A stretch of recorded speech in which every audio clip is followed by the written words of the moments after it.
Podemos asserts itself strongly in the European elections of 2014. That was in May 2014, last year. This is all very recent. Against all odds, they get 1.5 million votes and get 5 euro MPs, right? And this sort of gives 2 or 3 times the impulse to the social movement of that Podemos was creating. If they have 800 circles by that point, they have 4,000 after the election. It was in itself like like just growing and growing. Yeah, it was like self-reproducing, right? And Podemos has kept growing until the fall of 2014, in which the polls started giving them the first place in the polls as the most vote intention in the country, right? Over PP and over PSOE. This, at this very moment, has arrived to a halt. Podemos has been losing drive from that moment onwards. We are still big, they are still big, but that growth rate has sort of flattened, right? And we can sort of demand ourselves why has this happened? The first thing is, one of the main debates in Podemos is the organizational debate, right? No, thanks. Of course, this party comes from out of nowhere and creates like a massive support, massive organized support in all the country, which in Spain is something very astonishing, because each region has got many peculiarities, and that something coming from professors in Madrid just spreads all over the country is pretty amazing. You know? But of course, this had to have an organizational reality. I mean, people from the different territories had to come together and express their voice in a certain way. Same thing happened with the circus. There was a full debate on what the circus and the role of the circus was going to be, right? And there, the director or the directive of Podemos took like the decision, mainly because I believe, I mean, I know them from a long time, but I believe they were a bit overwhelmed by such a massive task, you know, organizing a party. I mean, it cannot be. I mean, it has to have some sort of organic figure. Of course, it cannot be a communist party as the communist parties were in the 70s or the 60s, but it has to have an organization, right? And it's very difficult. But they didn't sort of make that the central issue of Podemos.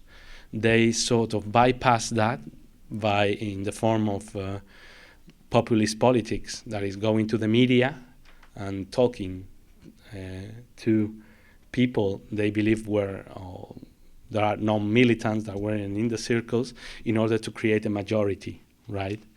And this has had the effect of slowly but surely making Podemos drift away from their initial sort of power and relying more and more in political marketing techniques, right?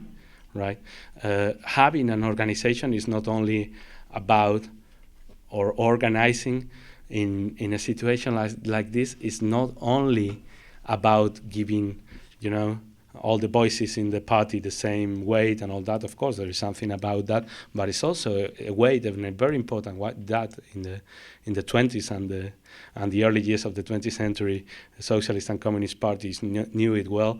It is a way of getting information from the bottom up. So you actually know how the situation is, and you get to know what political lines you have to undergo. When you don't have that, you have to rely on opinion polls. And when you rely on opinion polls, you slowly go drifting to the center, right? Podemos has always talked about occupying the center of the stage. But at the beginning, it used to mean that certain issues that weren't at the front of the political agenda were to be at the front of the political agenda. For example, debt, or the privatization or stopping the privatization of public services, right? They were the main concerns of the majority of the population, but they weren't discussed by political parties. So that was occupying the center stage, right? But slowly this has come to mean going back or rolling back into what was the political center, right?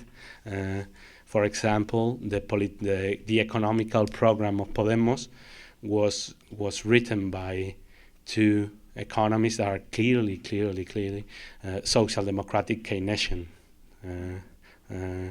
economists, right? So it's like going back to what were, successful ideas 30 or 40 years ago as a way of securing, that central spot, right? For example, a demand that is extraordinarily radical, but very, in my opinion, very sensible at this moment, which is the demand for a universal basic income, right? Non-conditional wage that can sort of stop the damage the labor market gets done on people and give people the possibility of bargaining power against capital, right? This was put aside as well because it was felt it was very difficult to explain to the people that you are going to get money, right? But it's an example of how you sort of drift slowly away with a position in which you go a bit further than the current demands of the people, so you build the demands of the people, or you help building them, right? And a politics that goes to the political center, right? And this has been happening in Podemos, and is very linked to the organizational problem. Another thing that has happened, and is very, Is there discussion within Podemos? There is. There is. Two lines. There is, and it's really ongoing debate. I mean, it's the current debate. Right. It's Pablo Iglesias, the leader, the visible leader of Podemos, has just two days ago published an article acknowledging a bit of these questions, saying that Podemos has to regain its initial drive as a, And another thing that has happened is linked to the first one, and it is the growth, the very fast growth of fourth party, right? Which is called Ciudadanos, citizens, and it's, well, some call it the Podemos of the right, okay? Not really, not that radical. I mean, it's much more. They were born some years ago in Catalonia. Catalonia has got its own. It's got its own. The crisis in Catalonia has been moving in a different way. That middle class sort of crisis was turned into an independentist demand, right? A demand for independence from Spain. At the end of the day, it was actually perceived that the very hard crisis in economical terms that Catalonia had to undergo, one of the strongest in the country, got the consequences of living in the Spanish sort of frame, right? España ens roba, and in Catalan means Spain is robbing us, and that was like the main slogan of this new independentist movement, right? Which has been very successful in these years, but had the limits that it has been directed by the independentist right, right? All right. So, of course, there was a drive for independence and an honest, let's say, progressive drive for independence. But at the top of the process, it was not even independentists, the nationalist right. Okay, they were able to sort of manage these mobilizations against the like a common political setting with Spain, but at the same time they are capable of negotiating with the Spanish government without any problem. So this has lost a bit momentum in Catalonia, but it has been a massive movement, but not majoritarian, right? I mean, it could be 55%, 60% of the population at its top. But there's still a 40%, 45% of the population that doesn't want independence. That has to be noted. And Ciudadanos were there in that half of the population in Catalonia that wanted to keep being in Spain, but weren't attracted by the Popular Party in Catalonia, which is seen as a Francoist party, right? Very heavy use of national symbols. It's got this sort of religious right ring to it, which many people don't feel comfortable, but they still want to not to become independent from Spain, right? It was that setting in which Ciudadanos grew. They are not, of course, they are not Francoist. They don't have a Francoist ring to their position. They are not neocons. Rather, they are not very determined. I mean, they don't determine ourselves very much. They just happen to be others, right? And this is important because the whole in Podemos shift, there has also been a shift towards from what we can call systemic critique to the field of corruption, which of course in Spain has been vast in all these years, but corruption as a political figure is it's a tricky one, right? Because it tends to signal persons, right? The mayor of that village has been corrupted. He has been robbing from the town. We have to remove him, right? Of course, from corruption to systemic crisis, there is a way of constructing it, but it's a difficult one. Right? So the more corruption grows, the more we are far away from breaking with the regime, the political regime we have inherited, and we are more near to regeneration of that very regime. It's all about just throwing away the old faces and bringing in new ones, right? And that's the feeling in which Ciudadanos is strong. Right? When Rajoy tries to dismiss them, Rajoy the president, he says they've got no experience in government, and that's exactly their strong point, right? That's what the people like in them, because the people that have experience in government are awful, right? So they want just someone else to come in and take office, right? And the thing is that Podemos has been in a way responsible for that growth, because drifting to the center, they have opened the space for this option to come in, right? And refusing to build up something a bit more determinate and concrete and just sort of going on about corruption and the case and the people, right? Without much, they have opened the space for someone that uses the same discourse. They use it in a more sort of natural way, right? Because at the end of the day, Podemos, well, that comes from the movement, and it's a bit forced when they use that discourse. They don't even believe. But someone that does it more naturally, who wants the copy when you can have the original, right? And they have opened a bit the space for this new party.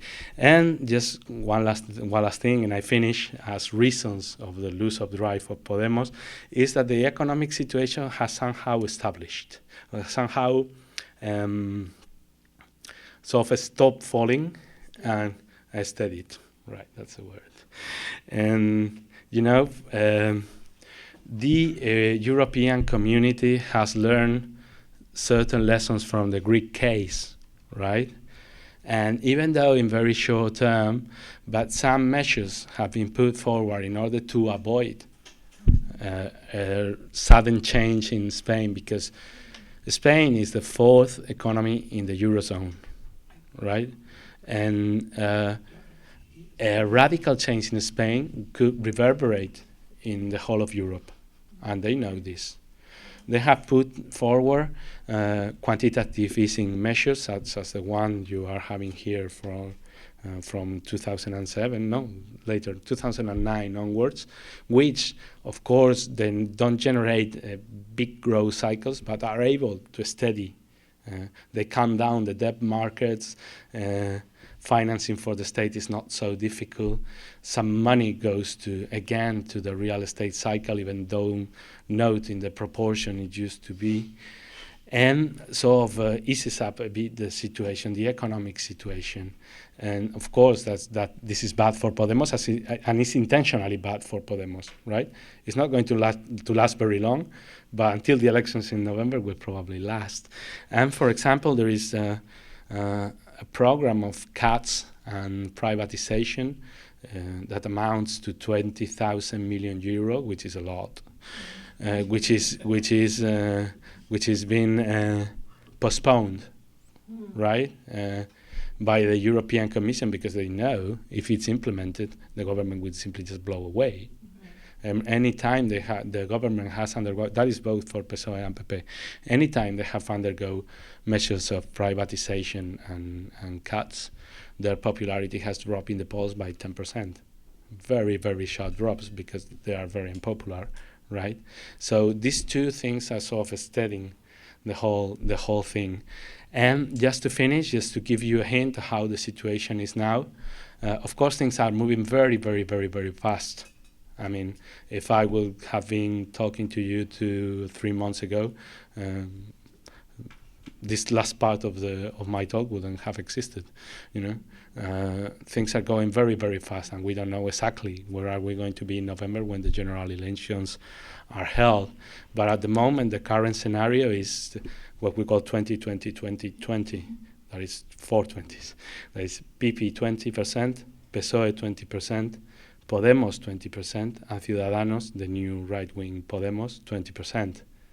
So that opens up the space for a very sort of uncertain scenario, right? I'm saying that things change fast, and we have a local election, a regional election on May, right? And depending on the results on that one, and the debates also, not also the elections, but the debates we have and the possibilities of sort of reconducing or making Podemos lose it, gain drive and gain momentum again, this can change. So if you want, we can talk for a bit.